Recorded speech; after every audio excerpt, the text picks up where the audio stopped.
Pronto, vamos tentar agora, para ver se a gente consegue.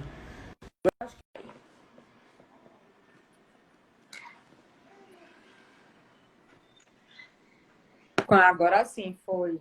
Parece que sim. Aqui também estou vendo a imagem se movimentando, é um bom sinal. Pronto, eu também agora estou conseguindo te visualizar.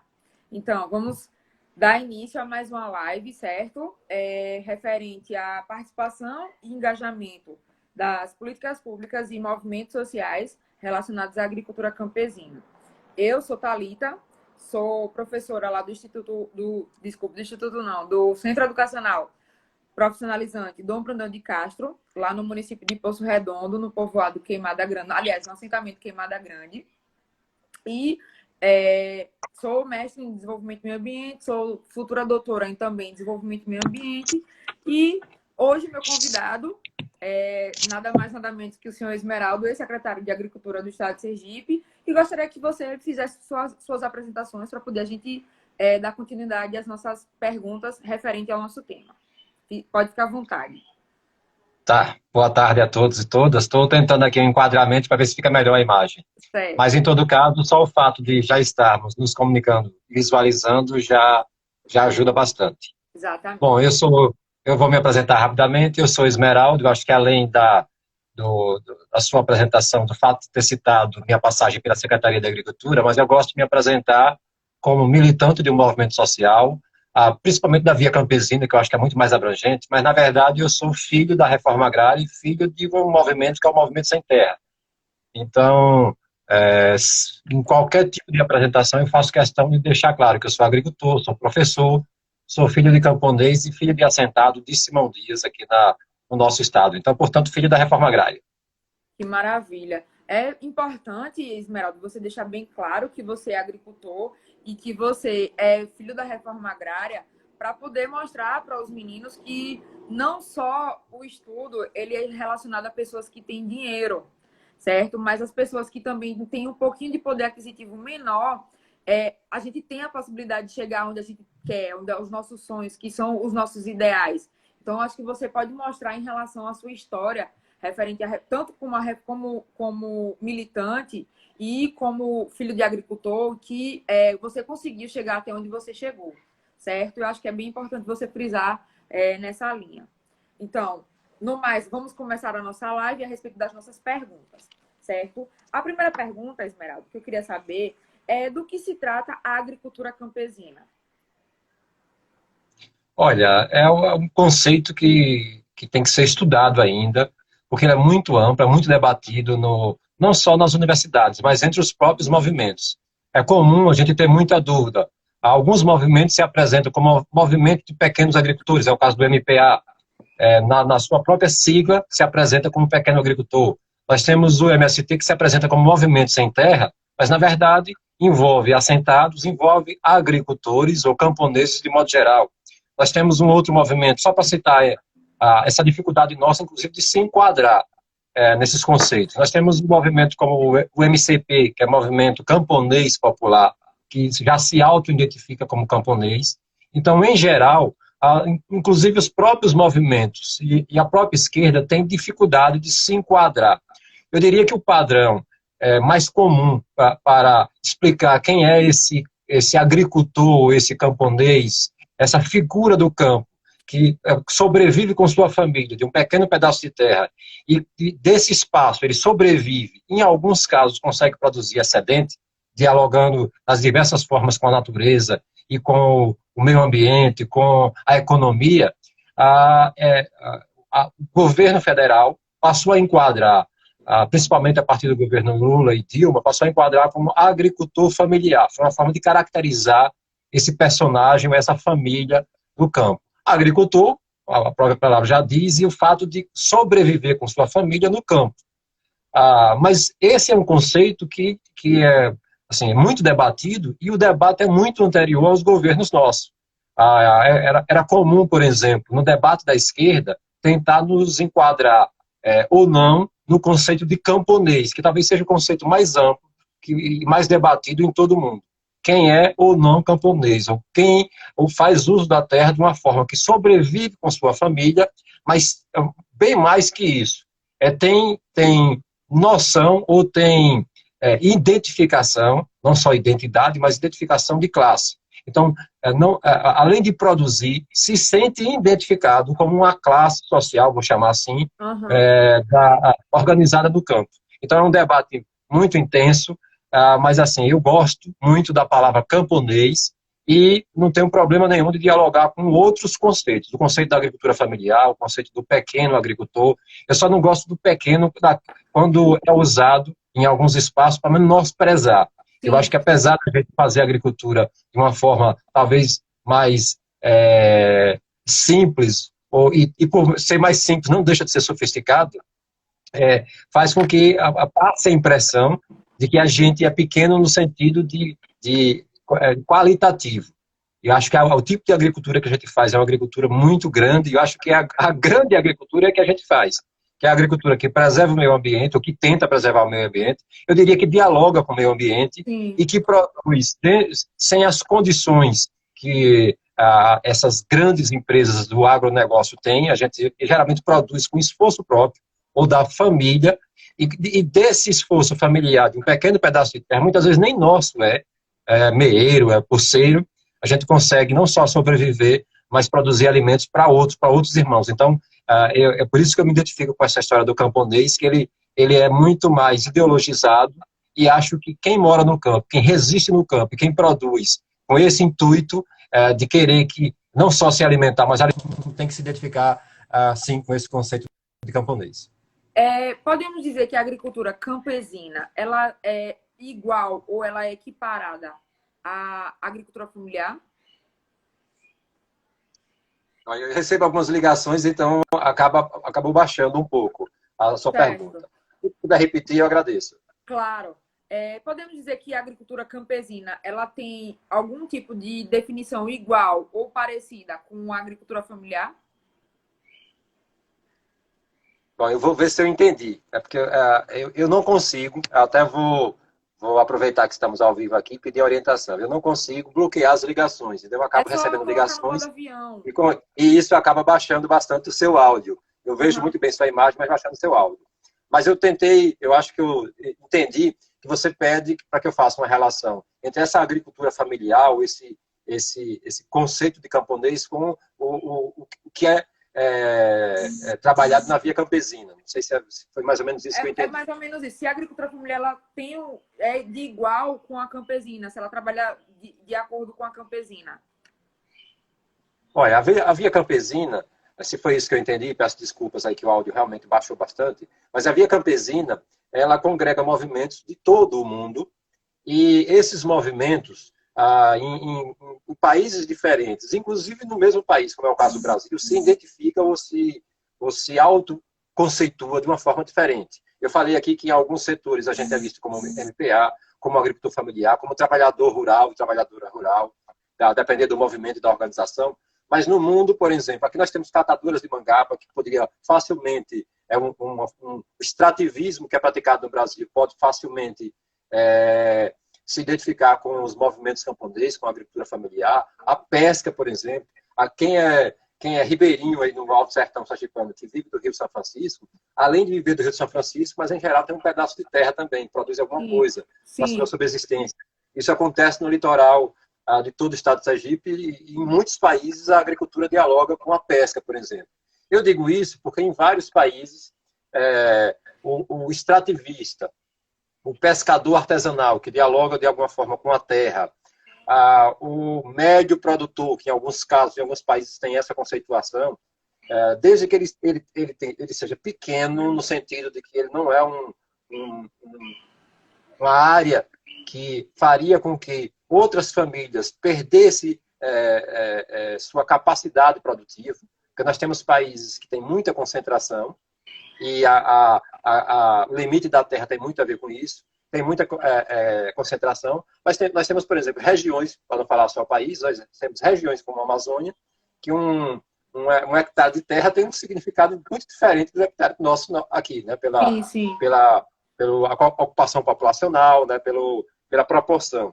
Então, a via campesina ela dialoga com vários movimentos do mundo, em movimentos que congregam esses trabalhadores, que de alguma forma dialogam com a terra e com a terra que é bastante para a sua sobrevivência, e quando há produção de excedente, essa produção seja de uma forma integrada, ou seja, não é produzir de uma forma meramente comercial. Você pode produzir excedente, lucrar com isso, é natural, mas não, esse não é o princípio final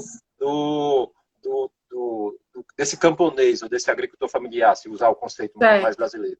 Então, a Via Campesina acaba dialogando com todos esses conceitos, com todas essas formas de identificação, desde que tenha essa unidade, no sentido de entender que a agricultura tem que dialogar com a natureza, como eu disse logo no início, tem que dialogar com a natureza, tem que ser uma produção que não fuja muito do padrão familiar e que o tipo de produção não seja uma preocupação meramente comercial. A produção também pode ser usada comercialmente, mas não meramente comercial. E entender que nós não estamos sozinhos. Nem o camponês sozinho na sua realidade local, nem esses movimentos podem se ver sozinhos. E isso ajuda a gente a ter uma percepção internacionalista de movimento.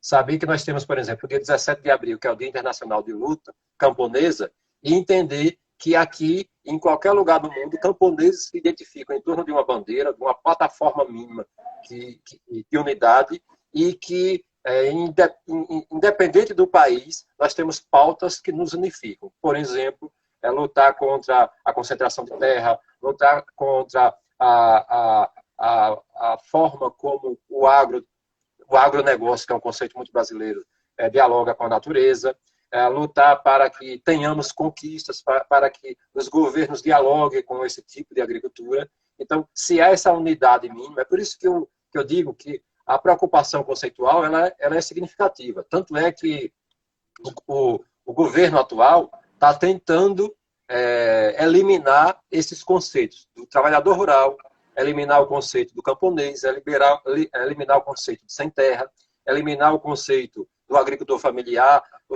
para transformarmos em médio produtor, ou seja, nos enquadrar dentro de uma linha ideológica, muito mais ideológica, porque você ter ou não terra não quer dizer muita coisa, ou pelo menos a quantidade de terra que você tem pode não dizer muita coisa em termos de produtividade. Você pode ser um médio produtor, tendo muita terra, você pode ser um médio produtor, tendo pouca terra. Mas eles tentam destruir esses conceitos que nós acabamos de citar, e principalmente o conceito de camponês, para nos colocar numa moldura que interessa muito mais a ele, que é o de médio produtor, ou produtor rural, ou aquele que está muito mais vinculado ao agronegócio. Eu não sei se eu entendi, mas a Via Campesina, ela dialoga com esses conceitos, porque não são só conceitos, são formas de identificação de trabalhadores do mundo inteiro. Certo. A próxima pergunta seria: como se enquadrar as políticas públicas nessa agricultura campesina? Olha, a política pública, eu até acabei falando da forma como o governo atual tenta usar um conceito para nos desassociar, ou para porque o certo seria nós termos a unidade mínima. E a Via Campesina, então, a organização é que nos dá essa unidade mínima, não é o conceito, não é o enquadramento. O que o governo federal atual tenta fazer nos enquadrar de uma forma diferente para também nos dispersar, não para nos unificar, mas para nos dispersar. E com isso é uma estratégia de eliminação das políticas públicas para o campo, principalmente para a agricultura familiar ou para a agricultura camponesa. Então, é muito importante que os movimentos do campo tenham essa unidade mínima, e que essa unidade mínima não seja só no sentido de produção ou no sentido de identificação ao conceito, mas nas várias formas de luta. E um dos instrumentos de luta, a forma mais comum de luta, é a luta social, a luta de rua, a luta essas bandeiras comuns dos nossos movimentos nos unificam. Mas tem uma outra coisa que é extremamente importante, que é lutar para termos bons representantes. Nós temos, por exemplo, no Congresso Nacional, identificado com a agricultura familiar, não passa de 10 deputados. Nós tivemos Adão Preto, que foi uma figura importantíssima do Rio Grande do Sul, um ícone da apresentação da luta da agricultura familiar dentro do Congresso. Hoje nós temos assim, que tenha mais identificação com o MST. O caso de 2, 3, né? 3, na verdade, 3 bem Uhum. mais identificados, 3 de 513. Então, é um número muito pequeno. Nós temos poucos governos nós temos vários governos que são de siglas que se aproximam da gente. Por exemplo, nós temos governadores do PT no Nordeste, mas Sim. nem todos os governos que têm essa característica muito mais, com essa roupagem de esquerda, ou que são oposição ao governo federal, isso já os coloca numa situação razoável para o nosso entendimento, nem todos enxergam na agricultura familiar um instrumento importante de Sim. transformação do campo e da sociedade. Então, acho fundamental que a gente se organize não só nas lutas nossas de rua, mas se organize também na hora de votar, na hora de escolher os nossos representantes, para a gente ter políticas públicas voltadas para esse grupo social que a gente se identifica. O PNAE, por exemplo, é uma política extremamente importante. O PA é uma política extremamente importante. Nós temos a política de reforma agrária é extremamente importante. A política de construção de cisternas é extremamente importante. A política de produção de sementes que resiste a essa ofensiva do capital internacional é extremamente importante. Ou seja, nós temos muitas políticas que nós ajudamos a construir. A política territorial, que nos identifica minimamente por território. Todas elas são importantes. Foi uma luta muito árdua para nós conquistarmos. E agora a gente vê uma ofensiva do atual governo, mas não é uma coisa só do Brasil, infelizmente vários governos do mundo, uma Uhum. ofensiva e a eliminação desse tipo de política e priorizando um outro tipo de política que não nos agrega, não nos representa, que é a política da quantidade. Não só das alianças, da forma como o Brasil trata isso, do coronelismo, da forma como o Brasil concentra a terra e essa concentração se transforma em concentração política também, mas em vários países do mundo tem governos que aparentemente se identificam como governos de esquerda, mas na hora de olhar o campo, olha o campo como meramente produtor de ração, vou assim chamar, não é nem de alimento, é de ração. Sim, Você sim. consegue elevar a força na balança comercial da agricultura, então o campo está produzindo seu papel. Então, não é uma preocupação com a alimentação, é uma preocupação com a balança comercial, uma preocupação com a produção de commodities. Então, discutir isso nas nossas ações do dia a dia e discutir isso também na forma de ocupar os espaços, nas prefeituras, nos municipais, nos governos estaduais e no governo federal, é fundamental para a gente ter políticas públicas voltadas a esse público. E essas políticas são construídas por todos nós, né? E aí aproveito a deixa para lembrar que ela não é só dirigida a essa questão produtiva ou produtivista.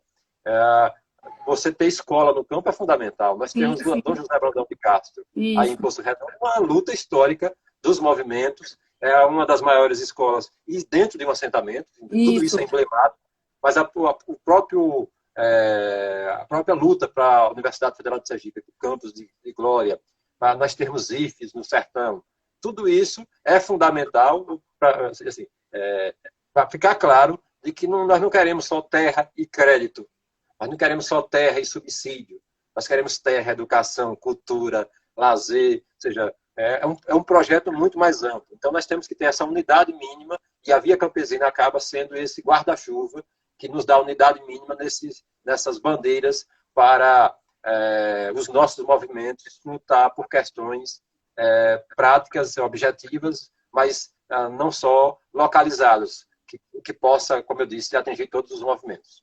Certo. Então, é importante frisar, Esmeralda, que essas políticas, por mais que sejam voltadas da agricultura campesina, elas são de papel muito importantes para certos tipos de atividades que são desenvolvidas tanto nos assentamentos como nos centros das cidades que são empenhadas essas agriculturas.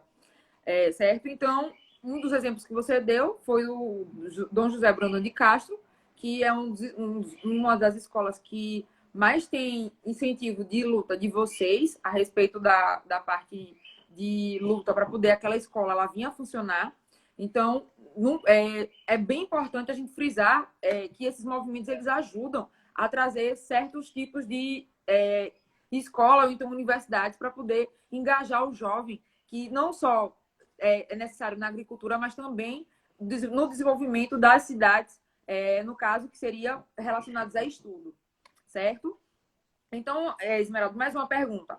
Como está sendo a participação dos movimentos sociais na agricultura campesina? O senhor já respondeu. A reforma agrária, ela é vista como uma política pública ou ela é uma política social? Olha, estou tendo muita dificuldade mesmo de ouvir você. É por isso que eu estou me aproximando aqui da câmera para ver se escuto. O meu áudio baixou bastante após as ligações. Então, se você puder repetir, por favor, a pergunta, eu sei que você fez um apanhado e, em parte, eu entendi, mas no final você concluiu com a pergunta e eu, sinceramente, não consegui ouvi-la. Então, a reforma agrária, ela é vista como uma política pública ou uma política social? Ah, certo. Ficou mais claro agora. As duas coisas. Tem que ser uma política pública. Nós tivemos experiências de auto-organização dos trabalhadores, em que houve territorialmente ocupação de espaço e divisão por conta própria dos movimentos. Ou seja, sem o Estado, grupos sociais se organizaram e ocuparam áreas de terra. É uma forma de fazer reforma agrária. Mas a reforma agrária que a gente fala é uma reforma agrária que passe por uma decisão institucional, que seja uma decisão de governo também, mas não um projeto de governo, um projeto de Estado.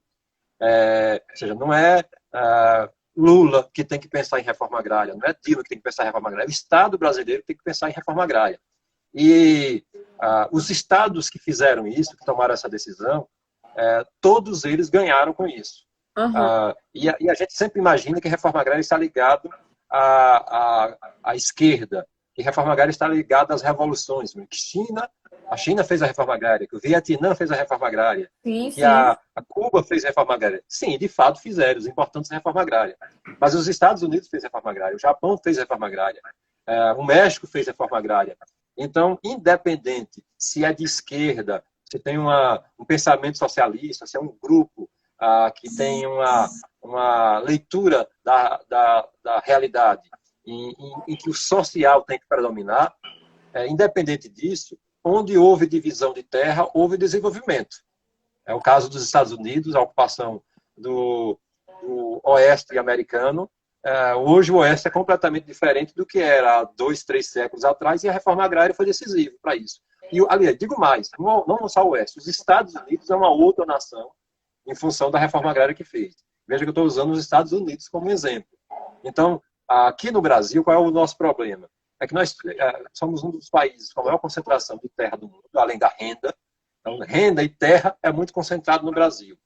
E a forma como nós ocupamos o solo brasileiro foi uma forma realmente de invasão, né, nesse sentido, do português que vem, desconsidera completamente o que temos. Nós temos várias nações indígenas, desconsidera completamente e decide que tipo de produção, e a monocultura, a grande extensão, modelo de exportação, sempre tendo dois itens como base, sempre a produção da matéria-prima para ser transformada lá fora, ou seja, um tipo de agricultura extremamente dependente, mas em todos os casos, independente da cultura, da região, super concentrado e desconsiderando quem já existia. Então, é por isso que a gente diz que esse projeto é um projeto invasor, porque ele é uma anti-reforma agrária. Se nós tínhamos índios produzindo no litoral nordestino, por exemplo, no litoral do Sergipe, esses índios foram expulsos para o sertão, por exemplo, a ocupação do sertão, em certa medida, em função disso, dessa pressão que há em torno da ocupação de terra, do modelo que predominava no Brasil colônia, onde nos expulsam para os vales, para as montanhas, para as terras que não eram de interesses da cana, por exemplo, dos colonizadores. Então, o Brasil acabou fazendo, nesse sentido, uma reforma agrária ao contrário e ficou com um passivo muito grande. Hoje, nós somos um país extremamente concentrado, um país que não consegue se desenvolver, inclusive, em função disso. Onde houve minimamente reforma agrária, é o caso do sertão, por exemplo. Sim. Aí quem está em torno da Queimada Grande sabe a quantidade de áreas, né, de fazendas improdutivas que se transformaram em assentamentos. E quem é mais velho sabe diferenciar o sertão de antigamente, de 2, 3, 4 coronéis, completamente abandonado, quando produzia algo abandonado e improdutivo, no sentido da agricultura ou da agropecuária, e quando produzia algo, a sua produção era levada para Aracaju. Quando o dono do latifúndio do sertão era de Aracaju, mas nós tínhamos situações de gente que morava no Rio, que morava em São Paulo, que morava em Salvador. Então, o pouco que a gente produzia ia todo para fora. O lucro, né, o benefício, o bônus era para fora, o ônus era nosso aqui, o impacto ambiental do sertão, a superexploração do nosso agricultor, do nosso vaqueiro. Então, o Brasil tem uma dívida histórica com esses trabalhadores. Os trabalhadores originários, o negro que chegou depois e foi usado como mão de obra escrava no campo, mas quando teve a oportunidade, ou como estava prestes, por pressão internacional, inclusive, a ser libertado, houve todo um processo de manipulação para que ele fosse separado da terra.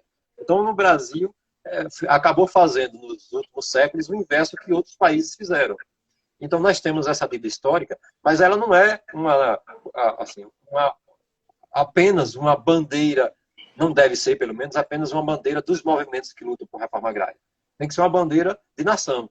Nós temos que entender que o Estado brasileiro tem a obrigação de fazer uma reforma agrária para o bem dele próprio, para o desenvolvimento dele próprio.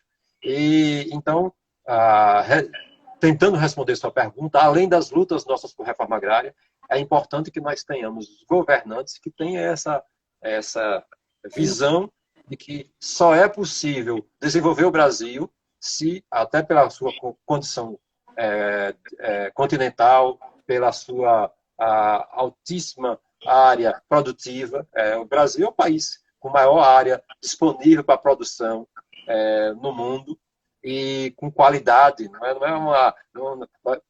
Tem países que produzem desertos e usam uma altíssima tecnologia.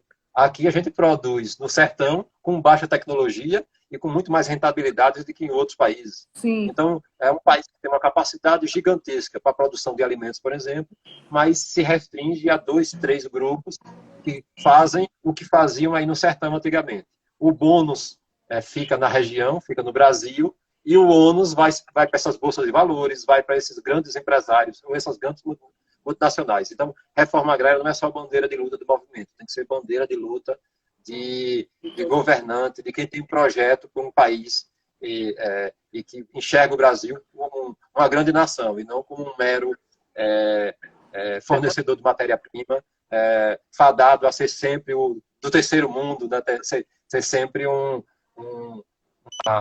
capacho do império. Certíssimo. Perfeita colocação. Esmeraldo, quais os dilemas envolvidos no movimento social rural? Por favor, repete. Quais os dilemas que são envolvidos no movimento social rural? Olha, nós já nascemos dentro dos dilemas, né, das nossas dificuldades. Quando o movimento surgiu, por exemplo, vou apontar um grande dilema nosso. Nós surgimos num período muito duro, em plena ditadura militar, ocupando terras. O tipo de luta que a gente fazia era algo que era visto como subversivo, como ação criminosa. A reforma agrária não era um instrumento legal, pelo menos como depois da Constituição de 88, não tinha essa mesma interpretação em lei, ou esse mesmo espaço de legitimação. E nós fizemos isso, principalmente no Sul, depois o movimento ganhou dimensão nacional, e quando conquistamos as primeiras áreas, um grande dilema foi, por exemplo, o movimento continua sendo sem terra, lutando para assentar famílias acampadas, ou passa a ser com terra quando conquistou as primeiras áreas, os primeiros assentamentos. Então, vou citar um dilema do próprio movimento. Quando nós iniciamos as lutas nossas, as primeiras ocupações, era comum dizer que era coisa da igreja, que não transformaria de fato a vida das pessoas no sentido prático. Era muito mais para fins religiosos. E nós provamos, esses dilemas, é lógico, existem, e nós provamos que não tem problema de ter a dimensão religiosa, de ter a dimensão cultural, mas o que é fundamental é que, para a gente, a terra acaba sendo algo que liberta. Eu digo isso usando como um exemplo o movimento Sem Terra. Mas todos os movimentos passam por grandes dilemas e isso é natural. Nós, inclusive, por passarmos por fases diferentes, por governos diferentes, é natural que a gente se enquadre, pense diferente. Por exemplo, quem produz hoje no sertão sergipano não é o mesmo sertanejo que produzia há 40 anos atrás. Sim, sim. O agricultor familiar nosso hoje está longe, assim, tem a mesma origem, mas está longe de se enquadrar naquele padrão de sertanejo de 40 anos atrás, que na maioria das vezes era um vaqueiro que tinha acesso a um pedaço de terra da fazenda, que tinha 4 ou 5 vaquinhas. Hoje nós temos uma agricultura que tem uma pequena área, gado holandês, vaca holandesa concentrada. Então, isso impõe dilemas. Que tipo de agricultura, que tipo de reforma agrária a gente fez no sertão ou continua fazendo? Que tipo de reforma agrária nós queremos? Que tipo de agricultura nós queremos? Isso é um debate constante e cada debate nos impõe também algumas dúvidas e alguns dilemas. Então, isso é natural. Certo. Esmeralda, surgiu aqui uma pergunta que é bem interessante. Qual a importância de termos deputados estaduais, federais e senadores ligados à agricultura familiar? Por favor, você pode repetir. Eu, inclusive, tenho dificuldade de desenvolver meu argumento, porque eu fico muito na dúvida no que está sendo colocado. Então, deixa por eu ver favor, se eu você consigo repete. aproximar para poder ver se você escuta melhor. Qual a importância de termos deputados estaduais, federais e senadores ligados à agricultura familiar? Isso eu acabei já falando lá atrás, que nós temos que ocupar os espaços, não só no sentido físico de ocupação de terra, né? Mas nós temos que ocupar os espaços na cultura, na educação, e grande parte desses espaços de cultura, educação, por exemplo, tem a ver com o tipo de espaço de poder que a gente ocupa. Se nós temos uma forma de ter poder que é a gente na rua, talvez seja a principal forma de poder que nós temos, né? O principal instrumento, a principal forma de demonstrar nossa capacidade organizativa e nossa força de pressão. Mas é importante que a gente ocupe os espaços. Nós já tivemos vereadores nas câmaras aí de Poço Redondo, de Candidato de São Francisco, que em determinados momentos ou de dilemas da sociedade,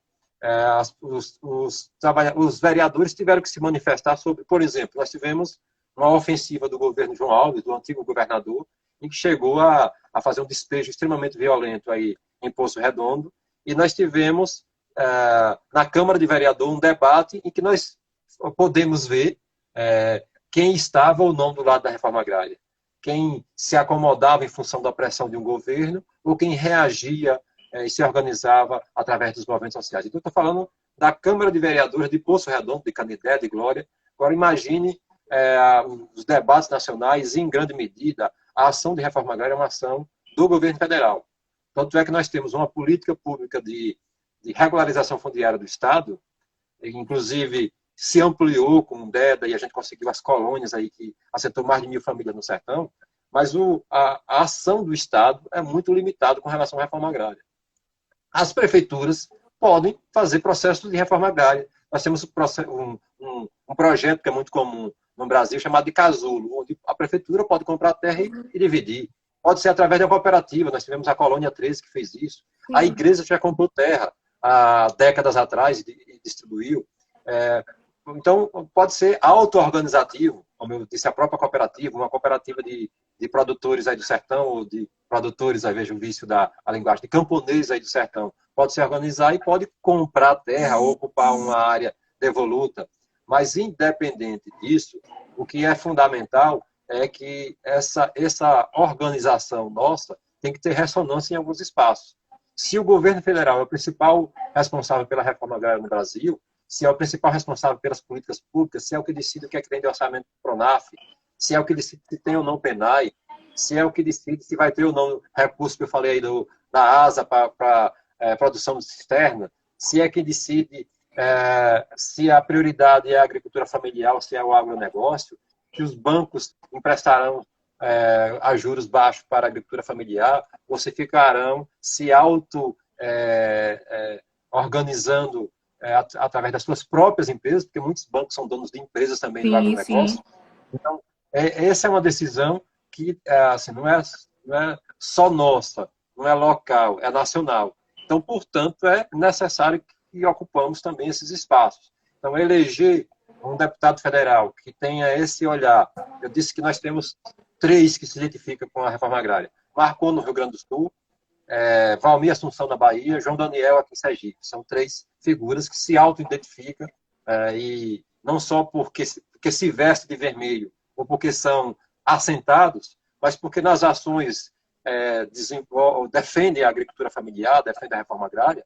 Nós temos outros poucos, além deles, né, nós temos outros poucos, numa Câmara que tem a sua maior bancada, a bancada ruralista, Sim, que sim. tem a segunda maior bancada que disputa a bancada a bancada religiosa, Sim, a bancada evangélica, que sim. tem uma outra bancada agora que, em termos numéricos, é mais forte do que a bancada da reforma agrária, que é a bancada da bala. São pessoas que se identificam com os espaços militares ou civis, mas muito mais militares, por exemplo, disputam muito mais as bandeiras de se armar ou não, né, de liberação ou não de uso de arma pela sociedade civil. As pautas são muito mais nesse sentido. Ou seja, esse debate às vezes ganha muito mais força no Congresso Nacional por termos essas bancadas que o debate da reforma agrária, que, como eu disse, é estratégico para o Brasil. Então, é fundamental termos representantes.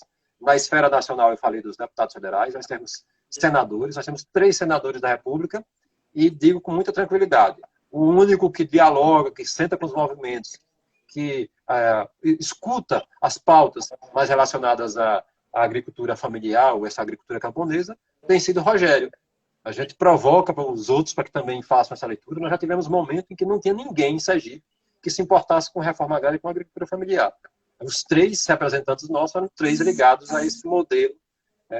Inclusive, não é só um modelo que disputa no sentido de ocupação de terra e no sentido de ocupação de poder e no sentido econômico. São modelos que são repressivos também, que disputam na bala, muitas vezes, tentando nos eliminar fisicamente. Então, nós tivemos lá atrás momentos em que a gente não tinha nenhum representante no Senado. Nós tivemos momentos lá atrás que nós tínhamos amigos nesses espaços na Câmara Federal. Hoje nós temos figuras que são muito mais orgânicas nossas. Da mesma forma, no espaço estadual. Não só eleger um governador que tenha essa visão, que tenha essa sensibilidade para a agricultura familiar, que apesar de que dialogue com todos, mas que olhe de forma especial para a agricultura familiar, para o camponês, para o sem terra. Além disso, é importante que a gente tenha boas bancadas, para não corrermos o risco que nós tivemos, por exemplo, para ilustrar isso, e finalizar, que eu acabo sendo muito longo nas respostas, nós tivemos um momento em que o Brasil tinha que pautar a forma de medir se uma área é produtiva ou não, os índices de produtividade. E isso, no governo nosso, no governo do PT, foram anos e anos sendo debatidos e nunca foram pautados. E por que não foram pautados? Apesar da vontade do governo Lula, por exemplo, mas ele sabia que teria uma resistência absurda e que a reação da Câmara seria, do Congresso Nacional, de modo geral, seria muito dura com relação à revisão desses índices e, portanto, não foi um ponto pautado. Sim. Se nós tivéssemos um Congresso Nacional com um maior número de representantes da agricultura familiar, da reforma agrária, do pescador, da marisqueira, da catadora de mangaba, do extrativista, nós tivéssemos uma bancada do índio, né, do quilombola, se nós tivéssemos uma boa bancada com esses representantes, com certeza a pressão nossa faria com que o ponto fosse pautado e talvez nós tivéssemos um outro índice que proporcionasse fazer um outro tipo de reforma agrária. Então, é fundamental nós não só nos organizarmos para lutas de pressão de rua, mas também na hora de eleger representantes para a gente ter bons deputados estaduais, bons deputados federais e, se possível, também bons administradores. Nós estamos num momento de eleição municipal, é importante que a gente faça a leitura para saber quem está do lado da escola Dom José Brandão de Castro, quem defende a UFES no Sertão, quem trabalha para o fortalecimento do IFES, ou quem tem medo da educação, porque tem gestores que veem a educação como inimiga. É o caso, por exemplo, do Brasil. A educação está sendo vista como uma ameaça, e é uma ameaça, de fato, porque o tipo de projeto que eles querem impor no Brasil é um projeto que cega, que nos impõe uma volta a um passado muito distante e muito obscuro. A educação acaba tendo esse papel transformador e acaba sendo uma ameaça. Por isso teve gente que não gostou quando a UFES foi para o Sertão, teve gente que não gostou da escola Dom José Brandão de Castro, que não sabe o significado dela de pegar gente de vários assentamentos, de várias comunidades, jovens, e dar uma educação diferenciada, porque é uma educação que dialoga com a realidade local. Então, isso esses grandes debates nacionais ou no Estado, eles ganham ressonância também se tivermos bons representantes. É verdade. E uma colocação bem importante para se falar é que o povo pensante, ele tira quem está no poder hoje e que a gente vê que não faz pelo povo. Então, quanto mais analfabetos, entre aspas, melhor para eles, porque eles sabem um meio de manipular. Então, eu acho que quanto mais educação, melhor para a gente ter um desempenho melhor em relação a tudo da nossa área de nossas vidas. Esmeralda, surge uma dúvida aqui também entre o pessoal que está assistindo. Como está a situação da agricultura familiar em Sergipe desde o governo Temer até hoje? O governo Bolsonaro. Pode repetir, por favor, para ajudar a clarear a pergunta? Como está a situação do agricultor familiar aqui no estado de Sergipe, desde o governo Temer até o governo Bolsonaro? Acho que entendi mais ou menos. Olha, eu falei que a grande parte dos programas nacionais são decididos nacionalmente. Das políticas públicas relacionadas ao campo são decididas em Brasília. Isso tem impacto em todos os estados e em Sergipe, obviamente, tem também. Nós, por exemplo, vimos praticamente ser extinto o PENAI. O PENAI hoje opera com algumas prefeituras, e aí aproveito para parabenizar os prefeitos que dialogam com esse instrumento, mas são poucas as prefeituras. É um instrumento que dá a possibilidade de ser 100% adquirido pela agricultura familiar, e a maioria dos prefeitos, e aí parabenizo, mesmo os que fazem isso por obrigação, cumpre a cota mínima, mas tem prefeitos que nem isso cumpre. Nós temos o PAA, que era uma política extremamente importante, que ela praticamente se dissolveu nesse governo. Nós temos a própria política de educação, que tinha como predisposição levar a escola ao campo e não trazer, não tirar o camponês para estudar em outros espaços. Então, essas decisões nacionais têm consequências no Estado. E termos nos estados figuras públicas que tenham sensibilidade, tenham compromisso com isso, ajuda a diminuir esse impacto. Ajuda a fazer com que Sergipe, por exemplo, dialogue com o processo de distribuição de sementes, que dialogue com uma política como a produção via Banese de IATF, o processo de distribuição de palmas, o processo de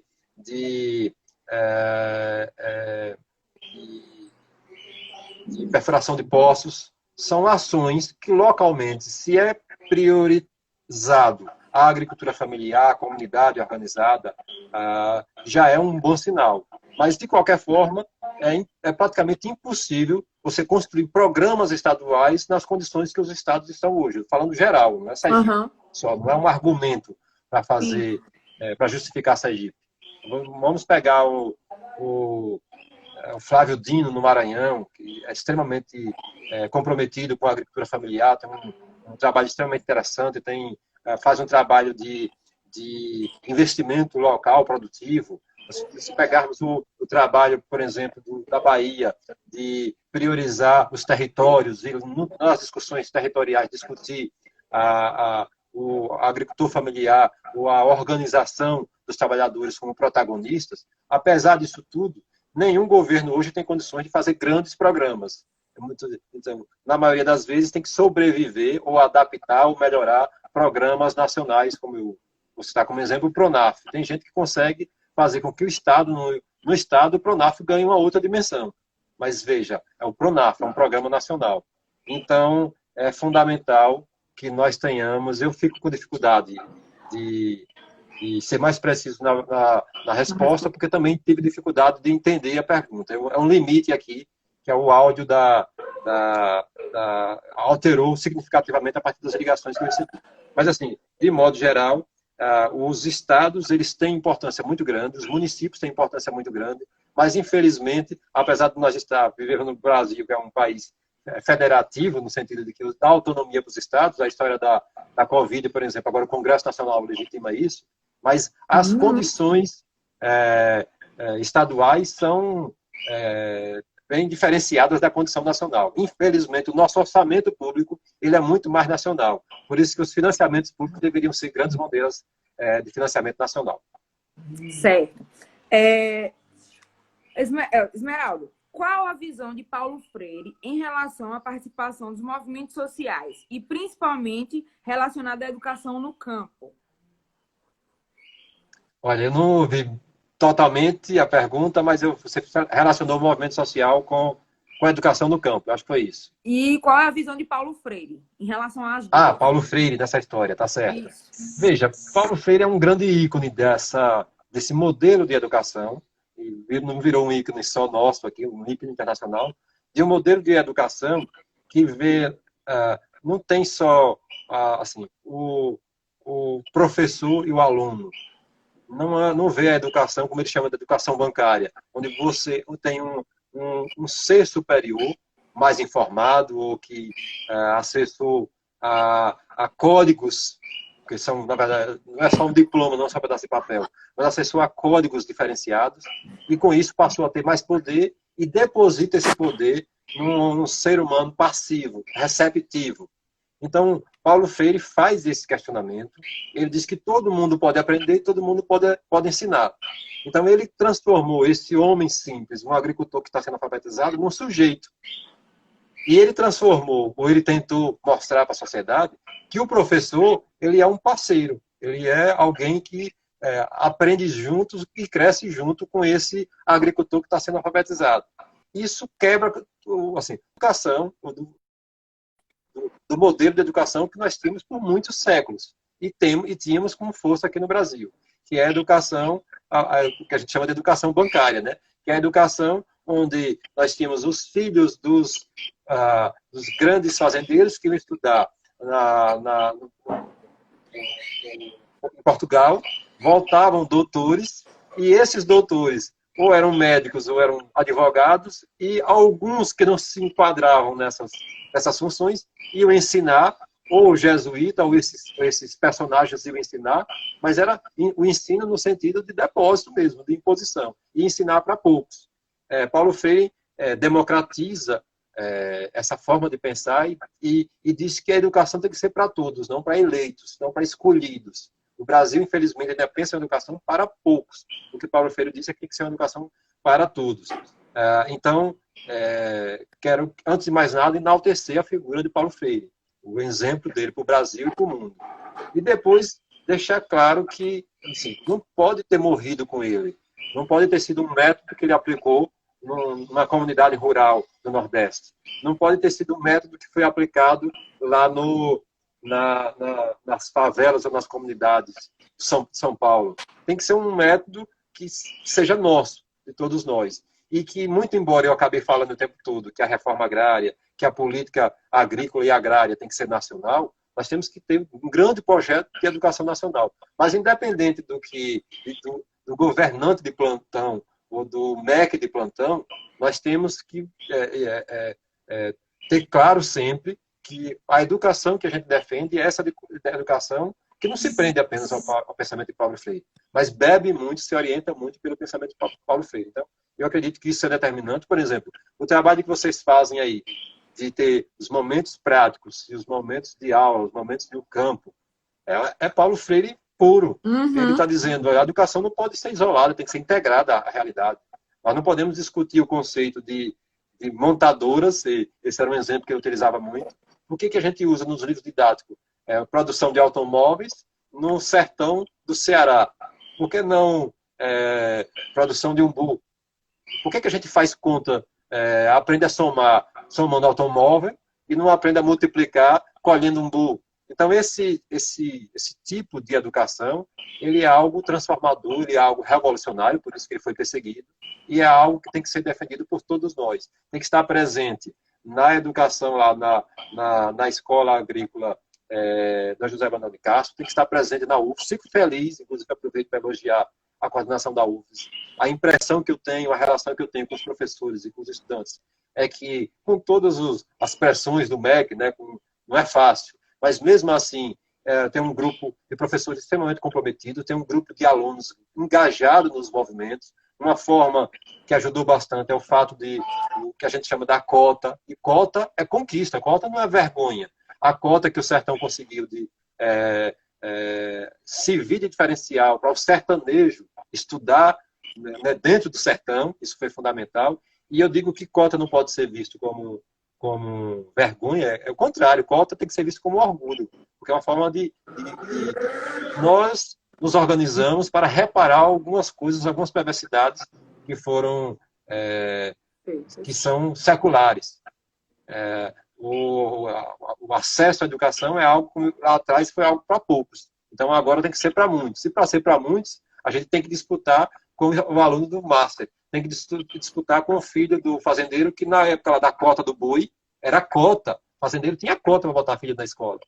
Então, isso a sociedade não acha estranho.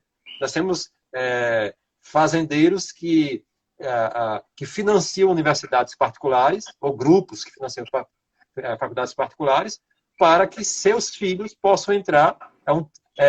Prega a meritocracia, são contra as cotas, mas faz muito bem uso das cotas quando é para seu benefício pessoal. Então, termos uma universidade que dialoga, que tem essa cota para o sertão, é uma conquista muito grande, e esse diálogo não pode ser diferente do diálogo que Paulo Freire pregava.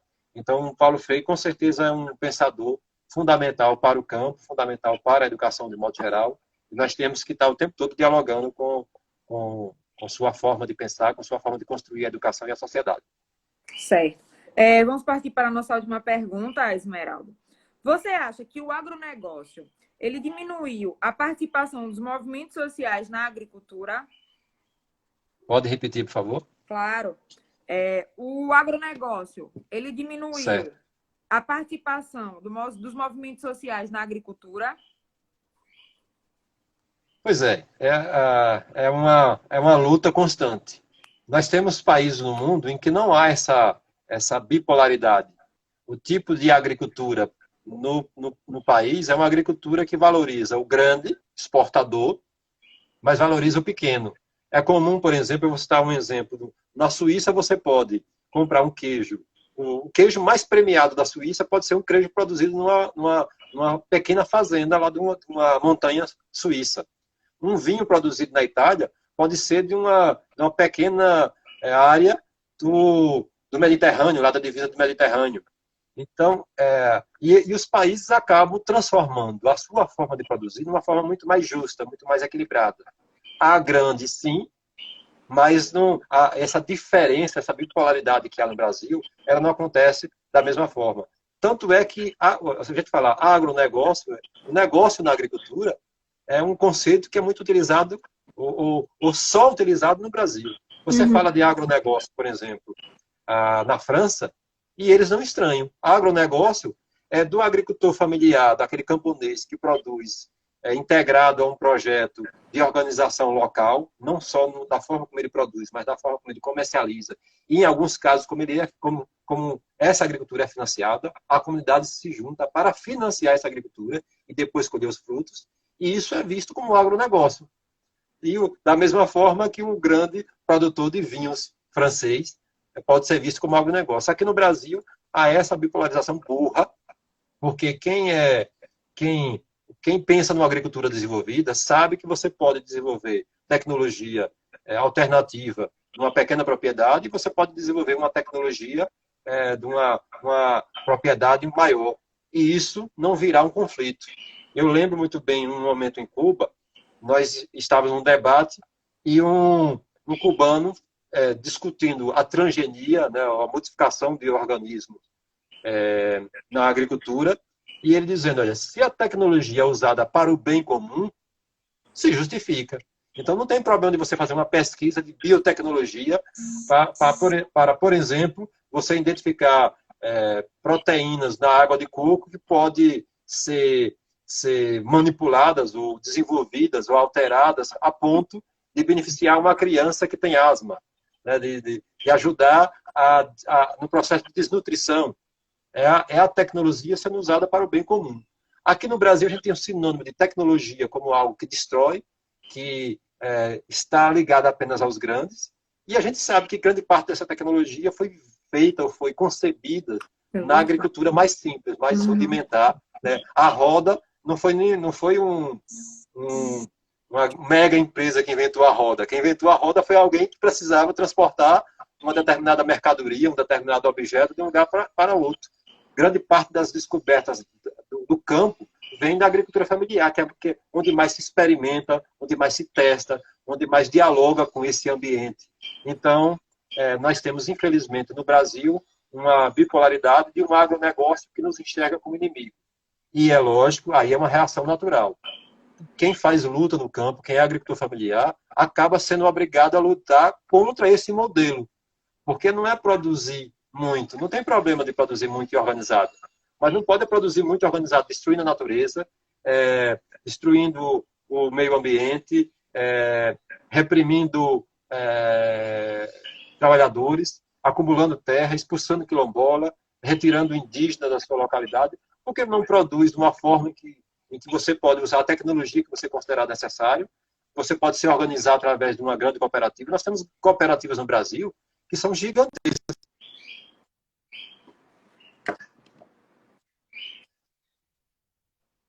Poderia ser desse jeito, onde houvesse maior equilíbrio e maior respeito na sua forma de produzir. Mas, infelizmente, aqui no Brasil, a agricultura, agronegócio, acaba sendo sinônimo dessa agricultura burra, concentradora, que ficou muito, muito provado agora nesse debate do meio ambiente. É natural, e as pessoas devem estar percebendo isso, que isso virou um tema muito momentâneo. Grupos de grandes empresas, ou seja, uma parte do agronegócio organizado, dizendo para o seu próprio agronegócio conservador, né, esse agronegócio que está se lixando para a agricultura, que quer ocupação, derruba a árvore para colocar boi, né, tira pé de árvore para colocar pé. Não sei o impacto disso, sua própria o impacto disso para a imagem no Brasil. Então, nós estamos vivendo, por exemplo, um momento em que eles estão sendo obrigados a debater essa contradição, que é uma produção vista como modelo nacional, que é essa que a Globo apresenta todo dia, do agro que é pop, do agro que faz aquilo, mas tendo que admitir o proprietário lá de terra do Amazonas, que está dizimando tribos indígenas, que está praticando queimadas, que está destruindo a Amazônia para produzir soja, que não quer se organizar em torno do...